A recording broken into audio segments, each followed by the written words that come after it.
Hello दोस्तों, good morning all of you. आपका टीकी coaching rise to में वेलकम है।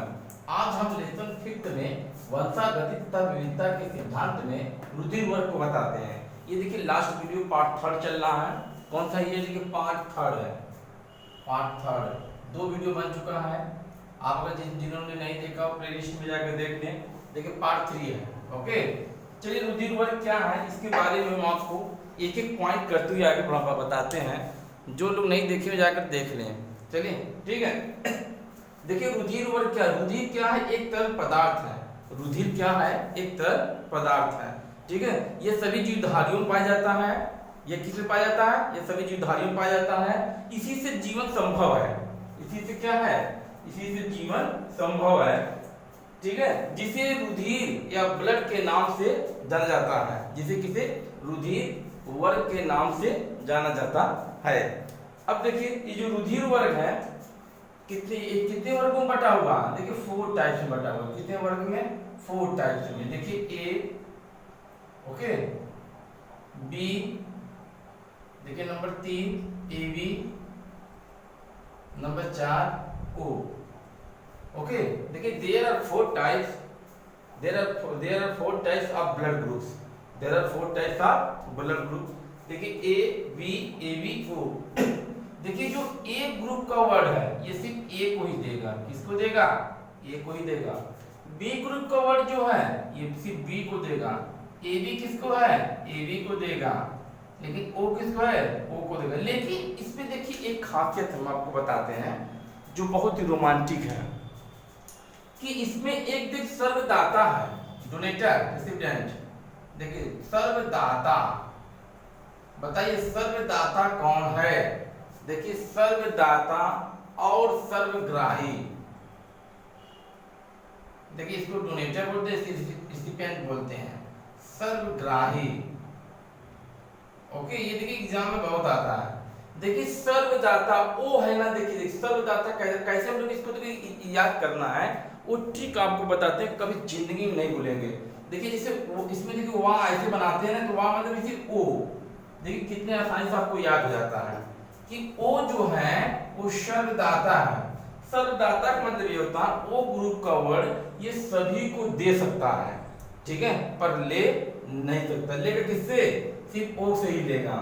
सर्वग्राही, जैसे कि आप लोग ए बनाते हैं, देखिए ना ए, देखिए ए, इसमें देखिए ये निकला है ना, इसी को हम लोग पकड़ लेते हैं कि जो सर्वग्राही ए बी क्या है? सर्वग्राही ए बी का मतलब ये होता है ये सभी का ब्लड ले सकता है पर दे नहीं सकता है।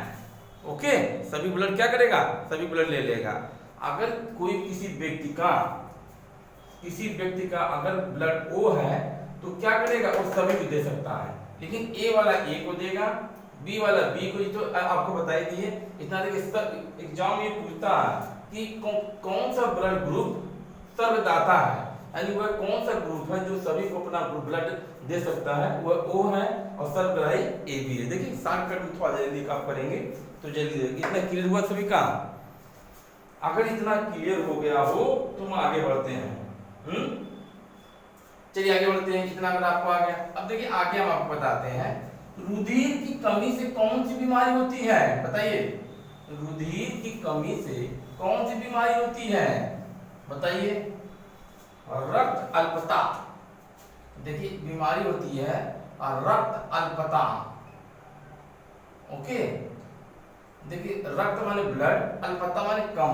रक्त अल्पता को क्या बोलते हैं? एनीमिया बोलते हैं। क्या बोलते हैं? एनीमिया। रुधिर की कमी से कौन सी बीमारी होती है? रक्त अल्पता, एनीमिया होती है। ठीक है, रुधिर कहाँ बनता है? ध्यान दीजिए, रुधिर कहाँ बनता है? लाल अस्थि मज्जा में। कहाँ बनता है? लाल अस्थि मज्जा। देखिए हमने इसका नोट सब बनाया हुआ है। आप लोग सिर्फ लेक्चर सुनिए, लेक्चर सुनने के बाद आप लोग को प्रोवाइड करा दीजिएगा। आप लोग का अच्छी नोट बन जाएगी अगर एकदम। ठीक है, चलिए ठीक है। तो रुधिर कहाँ बनता है? लाल अस्थि मज्जा में बनता है। ठीक है, रुधिर क्या है? रुधिर एक तरल पदार्थ है। चलिए बाकी बता दिए, रुधिर वर्ग हो गया। अब रुधिर के बारे में बताते हैं आपको, सिर्फ ब्लड के बारे में बताते हैं। देखिए रुधिर, वो तो रुधिर वर्ग था, ये रुधिर। देखिए रुधिर को हमने आपको बताया कि एक तरल पदार्थ है जो किसमें पाया जाता है, लाल अस्थि मज्जा में पाया जाता है, सभी जीवधारियों में पाया जाता है। रुधिर क्या है, एक तरल पदार्थ है जो लाल अस्थि मज्जा में पाया जाता है। ये इसके भी देखिए कितने टाइप है, देखिए इसके 3 टाइप है, इसके भी देखिए 3 टाइप है, आरबीसी, डब्ल्यूबीसी, प्लेटलेट्स। देखिए प्लेटलेट्स, ठीक है। आरबीसी क्या बोलते हैं, रेड ब्लड कार्पोस, इसको क्या बोलते हैं, व्हाइट ब्लड कार्पोस, इसको बोलते हैं लाल रुधिर कणिकाएं। क्या बोलते हैं, लाल रुधिर कणिकाएं, श्वेत रुधिर कणिकाएं, प्लेटलेट्स। यही प्लेटलेट डाउन होता है, आपको कौन सी बीमारी होती है, डेंगू, जिसमें आप बकरी का दूध और पपीते की पत्ती मिला के पीते हैं, प्लेटलेट आपका ऊपर होता है। आपका पेट से कितना होना चाहिए, 2 लाख कम से कम, 1.5 लाख से अगर कम होता है, ठीक है, तो आपको प्लेटलेट डाउन कम से कम 2 लाख होना चाहिए, अदरवाइज आपको क्या होगा, ब्लड आपका, रुधिर आपका नहीं बनेगा। देखिए एक डब्ल्यूबीसी का क्या काम है, ये प्रोटेक्शन करता है आपका, क्या करता है, प्रोटेक्शन।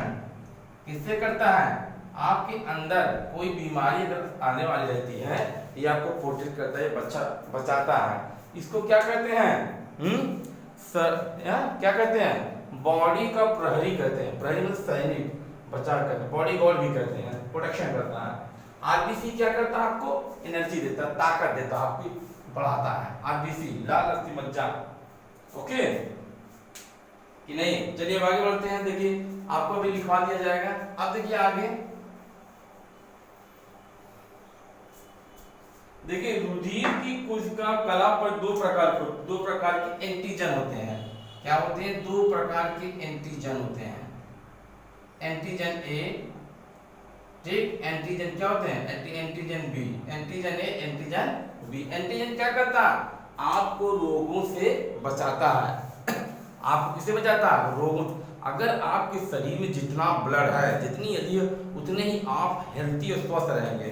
आपके अंदर जितनी ब्लड कम होगी, आप उतने ही क्या हो जाएंगे, बीमारी से ग्रसित हो जाएंगे। जैसे डायबिटीज है, देखिए डायबिटीज में क्या होता है, डायबिटीज नहीं, वो क्या बोलते हैं, ज्वाइंटिस जो है, ज्वाइंटिस को क्या बोलते हैं, पीलिया। देखिए पीलिया में आपका क्या होता है, लीवर काम नहीं करता, आपका क्या होता है, ब्लड नहीं बनता है, इसलिए ब्लड डाउन हो जाता है, ठीक है। चलिए आगे बढ़ते हैं। अब रुधिर वर्ग के बाद आ रही है आपका क्या, रुधिर वर्गों की वंशागति क्या आती है। देखिए रुधिर वर्गों की वंशागति क्या है, वंशागति, ठीक है। देखिए मैंने आपको बताया है, क्या है, किसको समझ में आ रहा है, बताइए सब लोग, आ रहा है, चलिए ठीक है, अगर आ रहा है तो अच्छी बात, फटाफट देखते जाइए।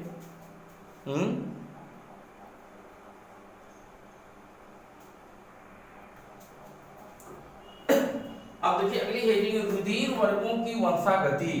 देखिए वे रुधिर जो अपने पूर्वजों, या देखिए रुधिर वर्गों, ठीक है, रुधिर वर्गों की वंशा वंश। देखिए वे रुधिर जो अपने पूर्वजों या वंशों से पीढ़ी दर पीढ़ी चली आती है, उसे रुधिर वर्ग की वंशागति कहलाती है। क्या कहलाती है, रुधिर वर्ग की वंशागति कहलाती है। तब लिखो मत, अभी हम आपको सबको बता देते हैं लिखना कैसे है, कैसे नहीं, एक बार बता सुनिए। वे रुधिर जो अपने, अभी प्रोवाइड करते भैया, वे रुधिर जो अपने पूर्वजों या वंशों से पीढ़ी दर पीढ़ी चली आती है, उसे क्या कहते हैं, रुधिर वर्गों की वंशागति कहलाती है। ये कितने हैं, देखिए इसकी खोज कितने की थी, बर्नस्टीन ने की थी। कौन की थी, बर्नस्टीन ने की थी। कब की थी, स्टीन 1924 और 1925 में की थी। 1924 और 1925 के दौरान इन्होंने क्या कहा थी, बर्नस्टीन ने रुधिर वर्गों की खोज की थी। ठीक है, रुधिर वर्ग को प्रदर्शित करने वाले प्रतिजन, ठीक है, उनकी उपस्थिति या अनुपस्थिति को, ध्यान सुनिए, रुधिर वर्गों को प्रदर्शित करने वाले प्रतिजन तथा उनकी उपस्थिति अनुपस्थिति के लिए तीन जीन होते हैं। कितने जीन होते हैं? तीन जीन होते हैं। कौन कौन सा? एबीओ। देखिए उसी से है, पहले आपको रुधिर वर्ग पढ़ना है, फिर रुधिर पढ़ना, फिर रुधिर वर्गों की, ये तीसरी पॉइंट है, रुधिर वर्गों की वंशागति। देखिए एबीओ, एबीओ है ना, एबीओ कहते हैं मानव में रुधिर वर्गों की जो जीनोटाइप होती है, जीनोटाइप। देखिए एग्जाम में बहुत आता है जीनोटाइप। ये जीनोटाइप वंशागति कितने होती है? 6 प्रकार से होती है। कितने प्रकार से होती है? 6 प्रकार से होती है। अब देखिए आगे बढ़ रहे हैं, रुधिर वर्गों की जो जीनोटाइप होती है 6 प्रकार की, कैसे कैसे होती है। मान लीजिए, देखिए हम आपको सिंपली से बताते हैं, जैसे आपको नहीं समझ, जैसे मान लीजिए किसी एक पिता हो गया, देखिए पिता गुणे माता बराबर क्या, अगर पिता माता मिलेंगे तो पुत्र पैदा होंगे। पुत्र के बाद देखिए जो रुधिर, उसका रुधिर वर्ग कौन सा होगा? किसका? पुत्र का रुधिर वर्ग। देखिए अगर पिता का, जो पिता है, अगर पिता का देखिए अगर रुधिर वर्ग ए है तो एंटीजन देखिए इसका कैसे व्यक्त करते हैं। ए के लिए एंटीजन देखिए, ए के लिए एंटीजन क्या होता है? आई ए होता है, तो आई ओ हो जाएगा, ए ओ। ओके, नहीं ए दोनों करिए, अगर ए है तो ए हो जाएगा। माता का अगर कितना है? बी बी है, ये बी बी हो जाएगा। तो पुत्र को क्या, पुत्र में कौन सा ब्लड आएगा? देखिए ए मिलके ए और बी आ जाएगा, तो रुधिर वर्ग आपका कौन सा हुआ? ए बी हो गया। देखिए यही रुधिर वर्गों की वंशागति जो वंश से अपने प्राप्त होता है, कैसे होता है, ठीक। देखिए पॉइंट नंबर 1। इसी तरह इसके 6 जीनोटाइप हैं। कितने जीनोटाइप हैं? 6 जीनोटाइप हैं। मान लीजिए दूसरे में देखिए, अगर पिता का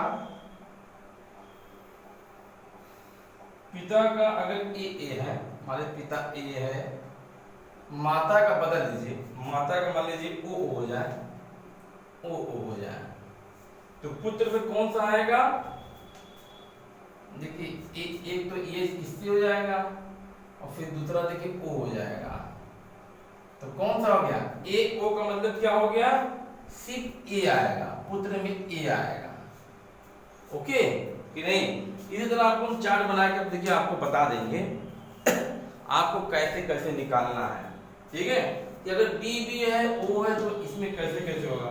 अगर ए आ रहा है तो सभी संतान के रुधिर जितने सभी इसके मतलब एक लड़के में ए आया तो अभी सभी संतान में भी ए मतलब आएगा, लेकिन किसी में 50 किसी में 25 होगा। कैसे होगा देखिए आपको ये चार्ट एकदम बता देंगे। चलिए एक चीज और बता दें, चलिए आपको देख रहे हैं। चलिए मान लीजिए अगर आपको इस तरह आ जाता है, देखिए अगर आई ए पिता का, आई बी मान लीजिए, चलिए ए बी पिता का है, माता का भी देखिए मान लीजिए ए, चलिए माता पिता दोनों समान हो गए, तो इस पुत्र में भी तो यही आएगा, यही आएगा, ठीक है। अब देखिए पुत्र में कौन सा आएगा, तो ये ए बी हो गया। कौन सा हो गया? A B. क्या सभी पुत्र में ए बी आएंगे? नहीं, देखिए सभी पुत्र में नहीं आएंगे। देखिए ए बी है तो 25% ए के होंगे, 25% कितने होंगे? एक होंगे। 50% ए बी के होंगे संतान, ठीक। फिर 25% बी के होंगे। देखिए इसका मतलब ये हुआ, दिखाई दे रहा सबको?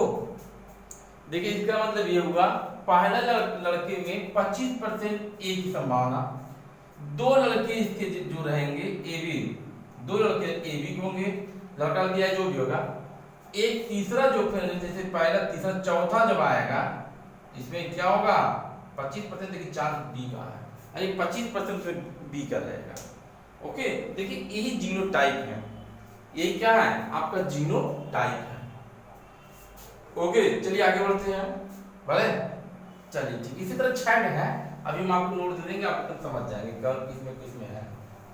अब देखिए लिंग निधान आपको बताते हैं, पहले इतना नोट आपको मुहैया करा दें। देखिए लिंग निधान थोड़ा देख लीजिए तो थोड़ा नोट ले लेते हैं। लिंग निर्धारण, लिंग निर्धारण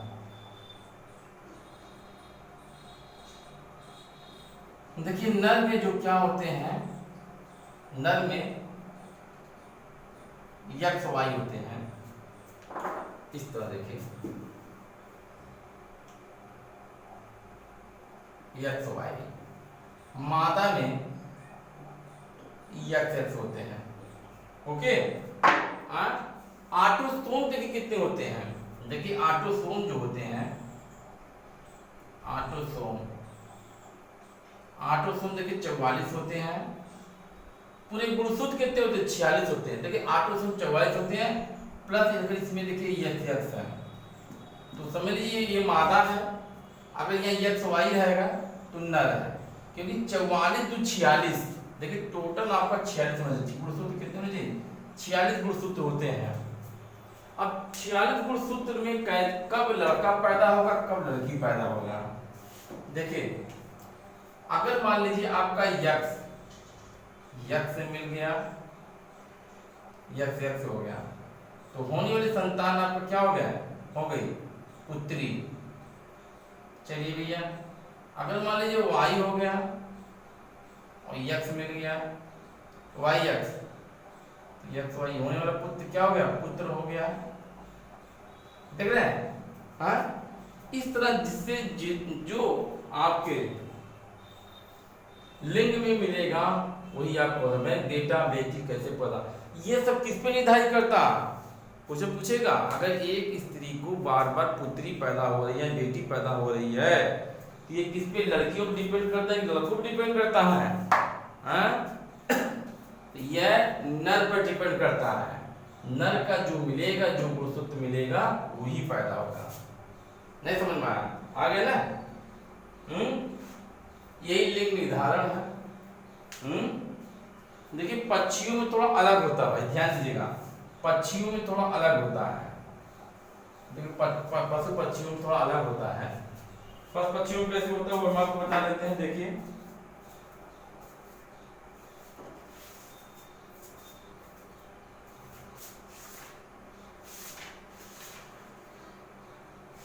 कोई बताएगा पशु पक्षियों में कैसे होता है। देखिए पशु पक्षी में, पक्षी में देख लीजिए, पक्षी में जो नर होता है उसमें जेड होता है। क्या होता है, जेड होता है। मादा में जो रहेगा वो JW होगा। ठीक, अगर जेड से मिला तो आपका नर पक्षी होगा, नर पक्षी। मान लीजिए जेड है, JW से मिल गया आपका JW, तो समझ लीजिए क्या हो गया, मादा पक्षी। देखिए बहुत आसान है। अब इसके बाद नोट आपको बनवा देंगे, ऐसे कि बनाना चाहे बना लीजिए। ओके, चलिए आगे बढ़े। हाँ, इसी तरह देखिए इस कोर्स को, ये देखिए कोर्स अब समाप्त हो रहा है, ये लास्ट चल रहा है। लिंग निर्धारण जो भी बच्चा है इस चैप्टर इसमें लिखाकर पूरा खत्म कर देते हैं। किसको नहीं समझ में आ रहा है वो हमसे पूछ लेते दोबारा, तो हम आपको नोट दे दें। चले, चलिए देखिए दोस्तों, रुधिर वर्ग की जो नोट बनानी है, अब जो लोग नोट बना रहे हैं, देखिए इसी तरह लिखना है ना, दिखाई दे, देखिए अब दिखाई दिया। देखिए रुधिर वर्ग, ब्लड ग्रुप सभी जीवधारियों में पाए जाने वाला एक तरल पदार्थ है जिससे जीवन संभव, इसे रुधिर वर्ग के नाम से जाना जाता है। इसकी खोज 1902 में कार्ल लैंडस्टीनर ने की थी। केवल किसने की थी, 1902 में देखिए कार्ल लैंडस्टीनर ने की थी। इसके टाइप देर और देखिए 4 टाइप्स ABO। हमने आपको बताया था सर्वदाता देखिए O है, सर्वदाता O और सर्वग्राही AB है। पहले आप लोग इसको इतना लिख लीजिए, नहीं दिखाई दे रहा। चलिए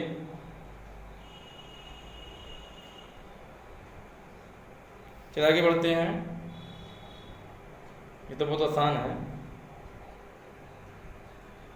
देखिए सर्वदाता सभी, देखिए जो सर्वदाता होता सभी को ब्लड दे सकता है, सर्वग्राही सभी को ब्लड ले सकता है। रुधिर की कमी से जो रोग होता है एनीमिया होता है, इसी तरह लिख दिया रक्त अल्पता भी इसका।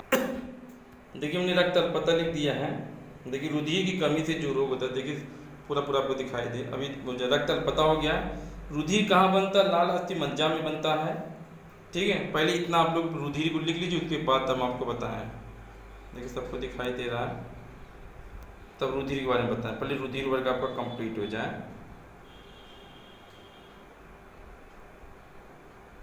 चलिए ठीक है, अब जाइए रुधिर में आइए। रुधिर को देखिए इंग्लिश में ब्लड कहते हैं। रुधिर एक तरल पदार्थ जो सभी जीवधारियों के शरीर में पाया जाता है। ठीक, देखिए टाइप्स हैं, यहाँ पे दे रहा है, देखिए भूल गए, देखिए यहाँ पे टाइप्स हमने भूल गए थे, दे रहा है 3 टाइप्स। आरबीसी, रेड ब्लड कर्पो, लाल अस्थि मज्जा। ठीक है,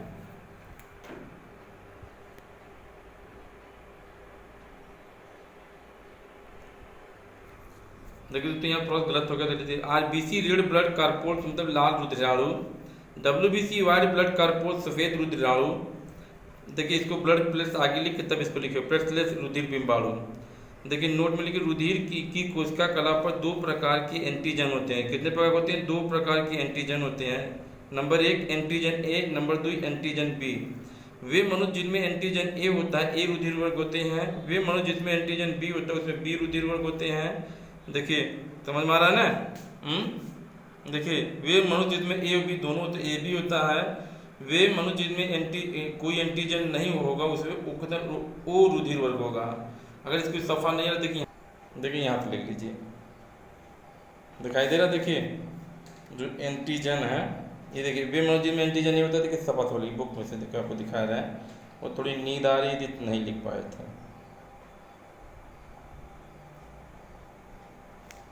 ओके, आपका देखिए हो गया। देखिए ये सब नहीं लिखना है, खाली बस इतना ही, देखिए इतना ही लिखना है, यहाँ से यहाँ तक। ओके, सिर्फ जितने देखिए जितना निशान लगा बस इतना ही लिखिए।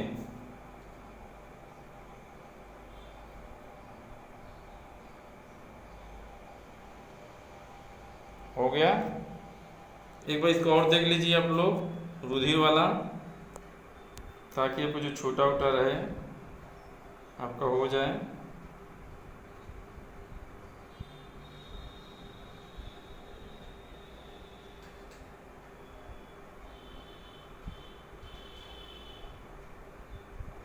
चलिए आगे बढ़ते हैं। अब देखिए आ गया रुधिर वर्गों की वंशागति। वे रुधिर जो अपने पूर्वजों या वंश से पीढ़ी दर पीढ़ी चली आती है रुधिर वर्ग की वंशागति कहलाती है। इसकी खोज 1924-25 में बर्नस्टीन ने की थी। रुधिर वर्गों को प्रदर्शित करने वाले प्रतिजन तथा उनकी उपस्थिति या अनुपस्थिति के लिए 3 जीन होते हैं जिन्हें एबीओ कहते हैं। देखिए मैंने आपको बताया था ना, बताया भी थे, लेक्चर भी दिए थे। अब आप लोगों को देखिए नोट भी लिखा रहे हैं। देखिए मानव एबीओ रुधिर वर्गों की जीनोटाइप 6 प्रकार से संभव है। देखिए ये लिखा संभव, देखिए आपको करना दिखाया था, लिखा संभव। ठीक, चलिए देखिए अब आपको पता है 6 प्रकार के जीनोटाइप जो संभव है, कैसे कैसे है। देखिए इसको ध्यान से देखेंगे आपको। देखिए मैंने बताया पिता माता पुत्र रुधिर वर्ग। देखिए अगर ए पिता का ए है माता का बी है तो पुत्र भी क्या होगा? ए बी होगा। ये समयुग्मी होगा, सभी संतान ए बी रुधिर वर्ग के होंगे। अगर पिता का ए है माता का ओ है तो ये ए होगा, ए होगा मतलब ए होगा, समयुग्मी होगा, सभी संतान ए रुधिर के होंगे। अगर देखिए पिता का बी है माता का ओ है तो ये क्या होगा? पुत्र में देखिए बी होएगा। देखिए ओ को नहीं लिया जाएगा, खाली बी आएगा, ये विषम युग्मी है। चौथा देखिए अगर पिता का ए बी है माता का भी क्या ए बी है तो दोनों ए बी होंगे। तो ए बी में देखिए 25% ए 50% ए बी 25% बी होंगे। देखिए अगर पिता का ए है माता का बी है तो इसमें जो संतान होंगे देखिए ए होंगे, फिर ए होंगे, बी होंगे, ओ होंगे। 25% ए बी, 25% बी, 25% ए और क्या 25% बी होंगे। ठीक है, देखिए इसमें अगर पिता ए बी है माता ओ है तो पुत्र में ए बी, देखिए ए बी होंगे, ए बी 50% देखिए ए होंगे, 50% बी होंगे।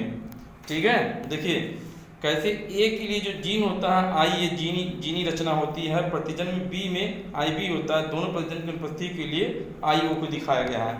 देखिए ध्यान से पूरा देख लीजिए, अगर ना दिखाई दे पूरा, ये पूरा शुरू से देखिए।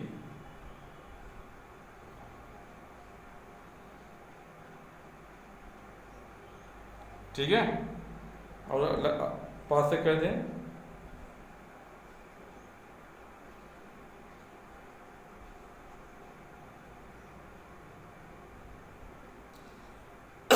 देखिए आपका नोट खराब ना होने पाए, देखिए अच्छी नोट आपकी बनी।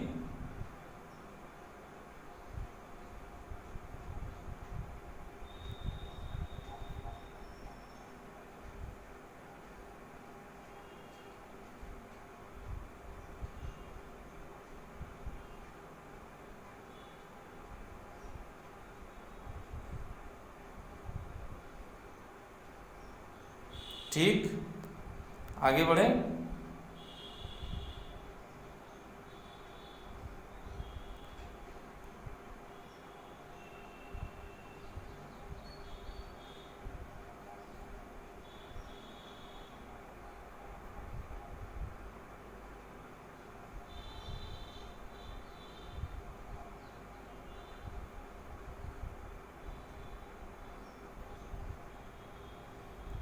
चलिए अब आगे चलते हैं। आगे आप लोगों को नहीं,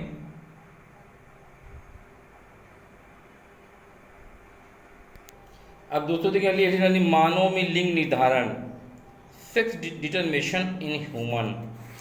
ठीक है, देखिए क्वेश्चन भी आता है मानव लिंग निर्धारण कैसे होता है, इसको देखिए पहले लिख लीजिए उसके बाद अभी तो बताया था आपको।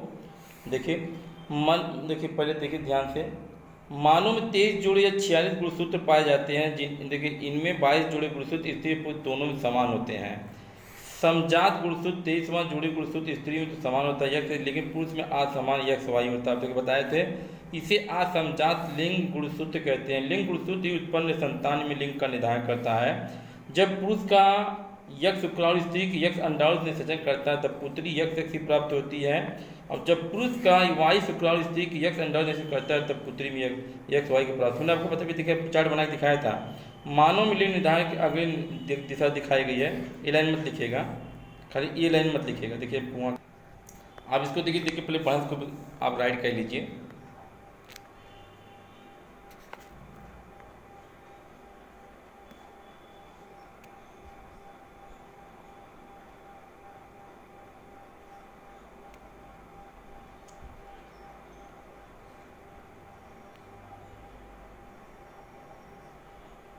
हो गया, लाइट्स भी देख लीजिए, अगर ऐसे ना है तो ऐसे देख लीजिए, देख कटे ना आपका।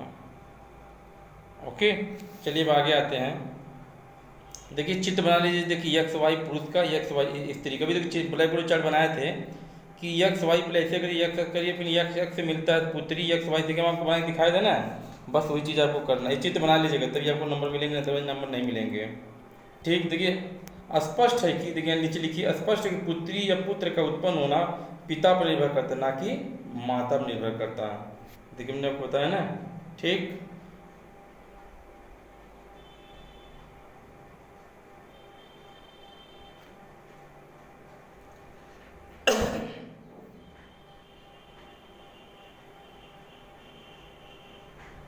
चलिए आपको अगला अगला कराते हैं। अब देखिए क्वेश्चन इस तरह आया हुआ है एग्जाम में। देखिए शिशु का रुधिर वर्ग O है, पिता का रुधिर वर्ग A है, माता का रुधिर वर्ग B है। जनकों के जीनोटाइप मालूम करेंगे, अन्यथा संतान पता से जीनोटाइप जानकारी पाए।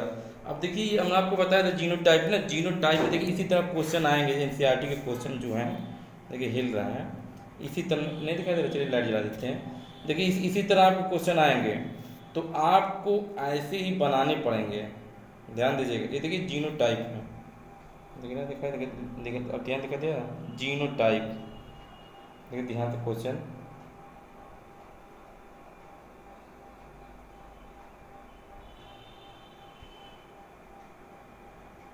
ओके।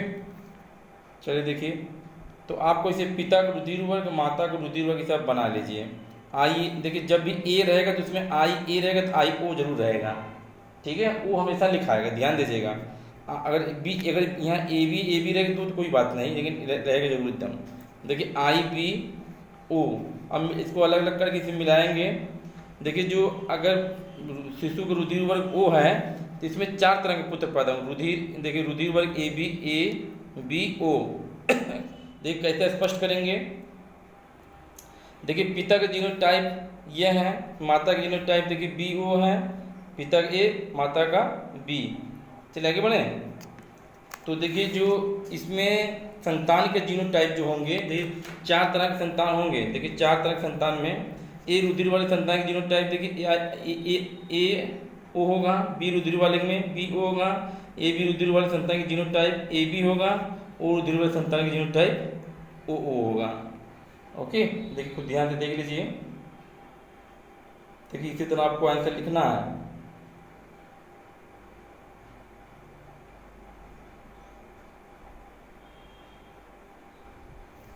चलिए आगे बढ़ते। देखिए अगला क्वेश्चन लिखिए, बिंदु उत्पीड़न क्या है, एक उदाहरण में लिखे हैं।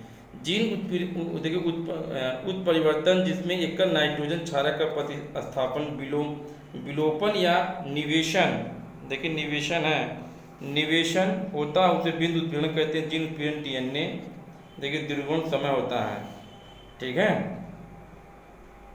दात्र कोशिका अरक्ता, हीमोफीलिया। देखिए क्वेश्चन आया था, लोग कंफ्यूज मत होना, नए नए थोड़े वर्ड है। देखिए आप लोग सब लिख लीजिए तो आगे बताएं। देखिए उसके नीचे एक क्वेश्चन और बताते हैं, वंशागति के गुणसूत्र के क्रोमोसोमवाद किसने प्रतिपादन किया था। वंशागति गुणसूत्रवाद का सटन और बावेरी ने प्रस्तुत किया था। देखिए दोनों को लिखे हुए, इसमें 2 लिखिएगा जो जो निशान लगाए हैं।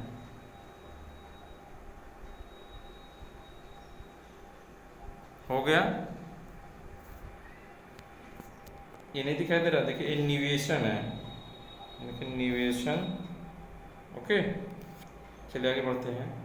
देखिए थोड़ा इसको भी लिखिए, प्रभावता तथा प्रभावता में भेद।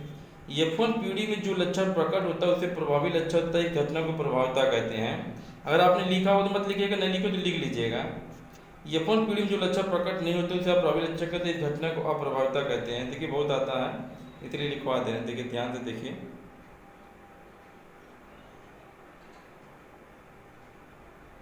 ठीक। दूसरा ये समयुग्मी तथा विषमयुग्मी में भेद। जब किसी लक्षण के लिए कारकों के जीन समान होते हैं तो समयुग्मी कहते हैं, जैसे T T, small T, capital R T R. देखिए जब किसी लक्षण के कारकों के युग्म या जीन समान नहीं होते उसे विषमयुग्मी कहते हैं, जैसे टी टी देखिए समान नहीं है।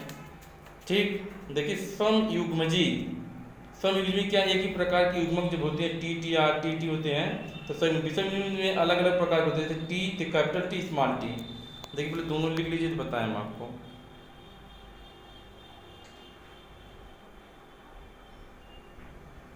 ओके, बस ये नोट खत्म होने वाला है। चलिए आगे बढ़ देखिए, एक सैंकड़ों और 2 सैंकड़ों में भेद। जब मेंडल ने एक लक्षण को ध्यान में रखकर क्रॉस कराया तो उसे एक सैंकड़ क्रॉस कहते हैं। जब मेंडल ने 2 लक्षणों को ध्यान में रखकर क्रॉस कराया तो उसे 2 सैंकड़ कहते हैं। एक सैंकड़ में F2 पीढ़ी को फिनोटाइप का अनुपात 3:1 होता है। देखिए एग्जाम में आया है, दी सैंकड़ क्रॉस में F2 पीढ़ी को फिनोटाइप अनुपात 9:3:3:1 होता है। इसको आप लोग ध्यान से कह लीजिए। चलिए आगे बढ़े, आप लोग वीडियो को पॉज कर करके लिख लीजिएगा।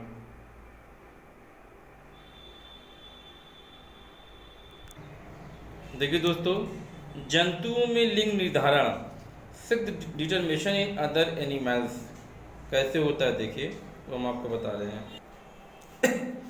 देखिए स्तनधारियों, अधिकांश कीटों एवं उभयचरों सभी एक लिंगी पादपों तथा कुछ मछलियों में गुणसूत्र वैसे ही लैंगिक भेद होता है जैसा कि मनुष्य में। इसकी विविध पक्षियों, सरीसृप, पतंगों व तितलियों तथा कुछ उभयचरों और कुछ मछलियों में यह भेद उल्टा होता है, अर्थात नर में लिंग गुणसूत्र समान जेड परंतु मादा में असमान जेड होते हैं। इस प्रकार नर युग्मकों तथा मादा विषम युग्मकों में होते हैं। नर में एक ही प्रकार के सम युग्मक जबकि मादा में 2 प्रकार के युग्मक बनते हैं। लिंग ठीक है के अनुसार कुछ कीटों, टिड्डों एवं बक्स में यही लिंग नर और मादा लिंग गुणसूत्रों में अनुपस्थित होता है। ठीक है, पहले इतना आप लिख लीजिए तो बताएं आपको हम।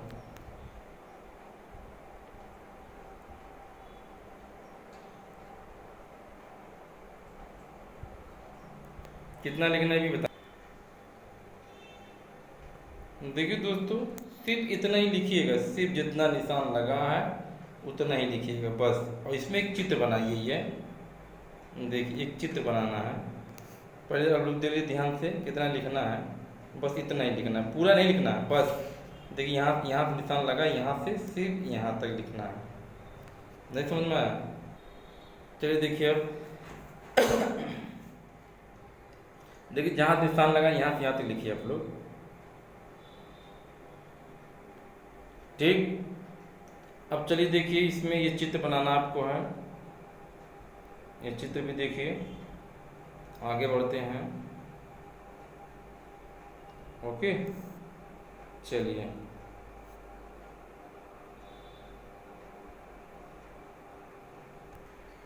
देखिए लिंग निर्धारण क्या है, मधुमक्खियों में लिंग निर्धारण समझाइए। देखिए आया क्वेश्चन है, लिंग निर्धारण वह प्रक्रिया जिसके द्वारा यह निश्चित होता है कि एक लिंगी जंतु में लैंगिक जन्म में उत्पन्न होने वाला नर प्राणी नर हो अथवा मादा हो। देखिए आप लिखिए फटाफट, तो हम आगे आपको बताएं। चलिए ठीक है, आगे बढ़ते हैं। चलिए फिर देखिए यहाँ पे लिखिए, कहते हैं इस प्रक्रिया में मादा मधुमक्खी का निर्माण द्विगुणित युग्मक से होता है, जबकि नर में सीधे अंडाणु से बनती है। नर मधुमक्खी का विकास देखिए जो है आपको लिखना पड़ेगा, तो क्या हम बोले, हम लोग थक गए बोलते बोलते। देखिए बहुत बड़ा कह दे रहे हैं आपको ताकि आप लोग लिख सकें।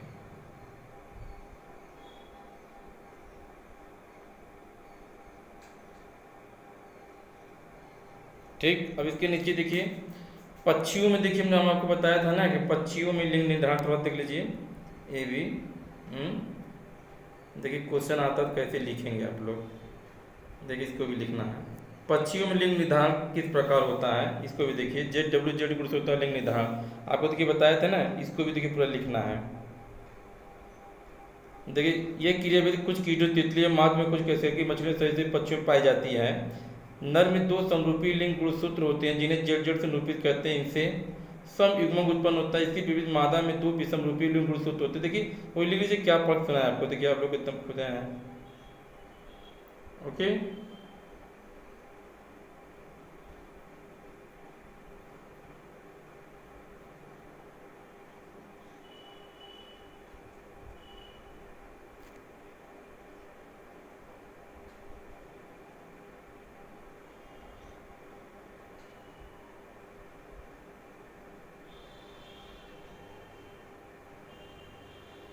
चलिए आगे बढ़ते हैं। देखिए क्वेश्चन लिखे, मधुमक्खी में नर का विकास होता है। देखिए मधुमक्खी में नर का विकास होता है, एक क्वेश्चन को देखिए बहुत इंपॉर्टेंट क्वेश्चन लिख लीजिए। देखिए अनिषेचित अंडे से। ओके देखिए एक डायग्राम बनाना है, अगर आप लोग बना लेंगे तो आपको समझ में आएगा कौन से पक्षी में क्या क्या पाए। जंतुओं में लिंग निर्धारण का सारांश देखिए कैसे कैसे होता है। देखिए तो इससे पता चलेगा आपको।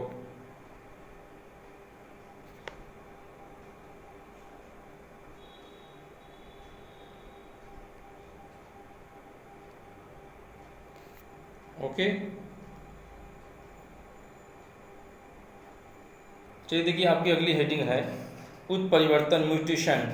उत्परिवर्तन वह क्रिया है जो डीएनए के अनुरूप बदलाव ला सकती है, जिसके परिणाम स्वरूप जीवों के जीनोटाइप और फिनोटाइप में परिवर्तन आ जाता है। देखिए बस इसकी डेफिनेशन इतनी बड़ी ही लिखना है आपको। ओके चलिए तो जल्दी बताएंगे आपको। चलिए आ गया। चलिए उत्परिवर्तन देखिए थोड़ा सा इसको भी लिखिए। डाउन सिंड्रोम के 21वें गुणसूत्र की त्रिशुरता, देखिए त्रिशुरता क्या है ना, देखिए दे लीजिए। डाउन सिंड्रोम के 21वें गुणसूत्र की त्रिशुरता अथवा अतिरिक्त गुणसूत्र के कारण और क्रोमोसोम की संख्या 27 होती है। टर्नर सिंड्रोम में क्रोमोसोम नहीं होता, लिंग क्रोमोसोम X हो जाता है। देखिए क्लाइनफेल्टर सिंड्रोम में यह XY पड़ता है। बस ये तक लिखना है। देखिए अगर नहीं लिखे हो तो लिख लीजिएगा, लिखे होंगे तो मत लिखिएगा, ठीक है। देखिए नहीं दिखाई दे रहा, देखिए अब दिखाई दिया। चलिए थोड़ा जल्दी जो छूटा उटा सब बता दे रहे हैं। देखिए एक पॉइंट ये भी लिखिए, नर और नारी में क्रोमोसोम का एक सेट तो बिल्कुल समान होता है, जबकि दूसरा सेट भिन्न होता है। इसको नोट में सब लिखिएगा। भिन्न सेट लिंग क्रोमोसोम कहलाता है, अन्य सेट ऑटोसोम कहलाता है। इसको भी तो लिखा जो निशान लगाए हैं, ठीक। देखिए एक क्वेश्चन ये भी लिख लीजिए आप लोग, त्रिगुण संकरण प्रयोग से आप क्या समझते हैं।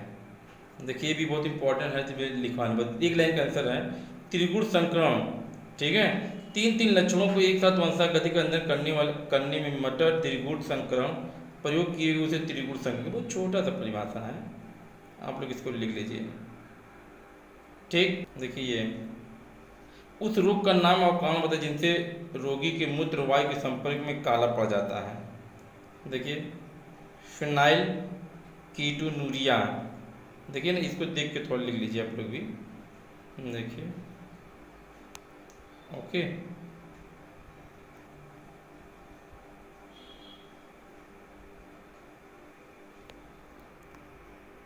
देखिए लास्ट क्वेश्चन आपको बता रहे हैं, देखिए लास्ट क्वेश्चन आपको बता रहे हैं आप लोग, देखिए थोड़ा देख के लिख लीजिए। मधुमक्खी का लिंग निर्धारण समझाइए। आपको ये मेरा वीडियो कैसा लगा जरूर लाइक